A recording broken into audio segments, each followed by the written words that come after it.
How to post on Facebook and Instagram at the same time. Hello everyone, welcome back to our channel, and in this video I'm going to show you how you will be able to post on Instagram. So first of all you have to do is just simply open your Instagram account, and after that just simply click on the profile section from the bottom right corner of your mobile screen. And from there just simply click on the three dot menu icon from the top right corner, the hamburger icon. And after that just simply go to the accounts center from the top of the page.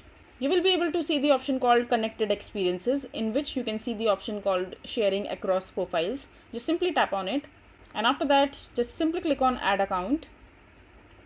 And now you just simply have to click on add Facebook account over here. And now just simply go ahead and select the Facebook account that you would want to attach with your Instagram account. And after that just simply click on continue as that person. And once your Facebook account has been connected with the Instagram account, after that whatever you post on your Instagram account will be posted on your Facebook account as well. So this is basically how you will be able to post on Facebook and Instagram at the same time. I hope you find this video to be helpful. So that is it for this video. If you find this video to be helpful, make sure to hit that like button and don't forget to subscribe to our channel for more such informative videos, and I'll see you the next time.